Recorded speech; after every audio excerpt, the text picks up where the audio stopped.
Good afternoon. Today I'm going to read a story for the kids. This is a book that I grew up with. It was one of my favorites. I've kept it all these years, so I won't tell you how old it is, but it's called How Fletcher Was Hatched. And it's about love. It's about not having to change who you are in order to be loved. So How Fletcher Was Hatched.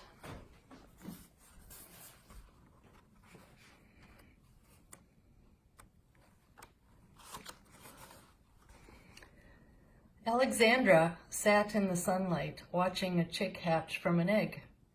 Peep, and it was out of its shell. Fletcher, she called to her dog, look at this dear chick. It's so tiny, it's so yellow, it's so fluffy. It's so stupid, growled Fletcher to himself. He gave Alexandra a hopeless look and walked to his water dish. It was empty. Another thing he hadn't had his ears scratched in days. No one wants a first-rate hound dog around here, he thought to himself. She's forgotten me. Fletcher raised his head and howled miserably. Quiet, Noisy. The chicks are sleeping. Alexandra turned her back on Fletcher. With a wounded look, Fletcher shuffled mournfully away toward the park at the edge of town. At the far end of the park was a pond where Fletcher's faithful friends Beaver and Otter lived. Otter was splashing Beaver at the water's edge when Fletcher shuffled up. The animals weren't long in noticing Fletcher's sadness. Fletcher saw to that with a few deep moans and some very loud sniffles. Alarmed, they gathered close to hear his tale. She's forgotten me, said Fletcher. She loves chickens, cute, fluffy, peeping, stupid chickens. Beaver and Otter, who were wild, free animals, didn't really understand Fletcher's deep attachment to his mistress, but they understood that Fletcher was terribly unhappy. I'm terribly unhappy, said Fletcher. Maybe if you were fluffy and yellow, said Otter doubtfully. Could you peep a little? Asked Beaver. If you could only hatch once in a while, said Otter. That's it, cried Beaver, slapping his tail. We'll have you hatch. It will be a new beginning. Me? Hatch? Yelped Fletcher. But Beaver and Otter paid little attention to Fletcher. They were soon in a warm discussion of how to make an egg large enough to hold a hound dog. With some misgivings, Fletcher promised to do his part and act like a chicken. They built the egg around Fletcher. All day they worked in the sun with reeds, clay, and river grasses. Otter sometimes stopped to tickle Fletcher's nose with a cornflower, but Beaver, who was a master builder, worked steadily, plastering pink clay evenly over a reed network. With his friends working so tirelessly, Fletcher couldn't complain even when wet lumps of clay dropped on his head. At last it was finished. Beaver had smoothed the clay over the surface with such artistry that there could be little doubt that this great, pink, pearly object was an egg that would have been a joy to any mother bird's heart. He speckled it brown in honor of Fletcher's own brown spots. 2 small holes were left in the egg so that Fletcher could be fed water and a strawberry or 2. Beaver, Otter, and Fletcher were tired. It had been a long day's work. Shadows grew deeper and lengthened into the blue of night. And when the pumpkin-colored moon appeared on the rim of the pond, Beaver and Otter, nestling close to their great egg, lay deep in sleep. Inside the egg, feeling very homesick, Fletcher wondered if Alexandra was thinking of him. Back in the farmhouse, Alexandra lay awake under her red quilt. Tears fell on her pillow. How could she sleep with Fletcher gone, perhaps never to return?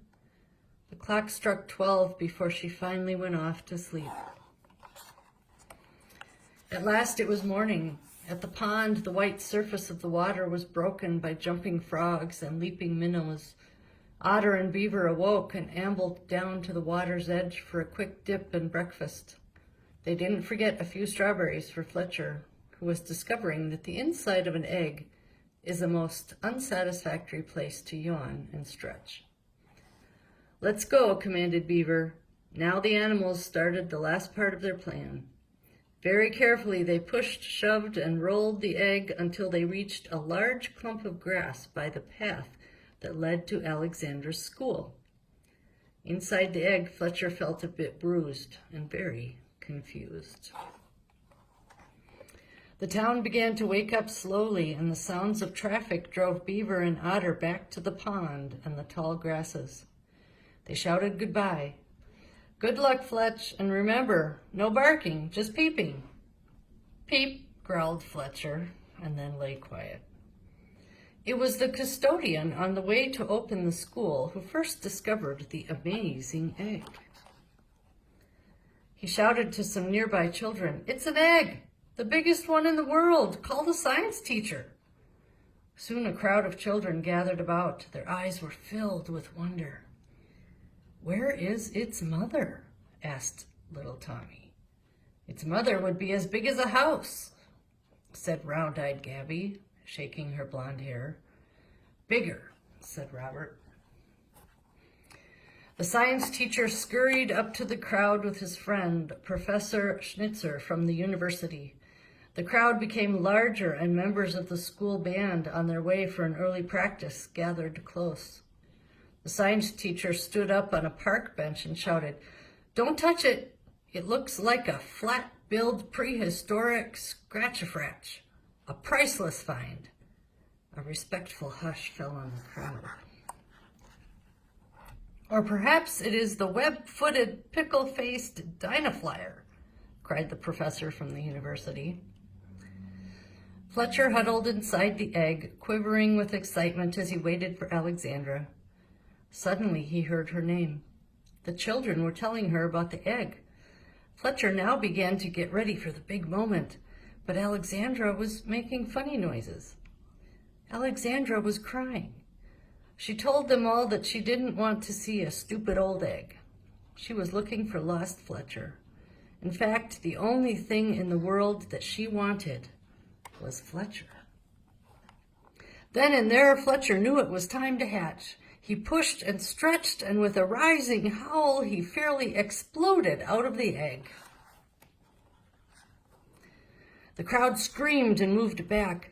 Fletcher shook himself and the mud flew. Feeling that something was expected of him, he turned to Alexandra. "Peep," he croaked. Laughing and crying, Alexandra hugged him. The two men of science looked at their shoes and felt a little foolish. "Strike up the band," said the principal, hoping that everyone had forgotten about his guess, that the mother of the egg was a giant hen from Mars. The band played "Hurrah for the Red, White, and Blue." The principal, feeling called upon to bring the occasion to a close, faced the audience. He wiped his face with his handkerchief. "Only in America," he announced with great feeling, "could a hound dog hatch." This seemed to please everyone. With much clapping and whistling, the crowd began to fall away. Alexandra skipped along with Fletcher. Fletcher panted happily. Sometimes Alexandra had to stop to hug her dog. And Fletcher thought to himself, you don't have to hatch to be loved.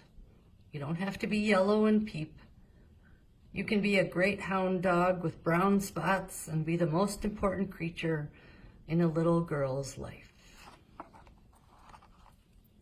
He gave himself a good shake, and the last of the dried mud on his back went flying.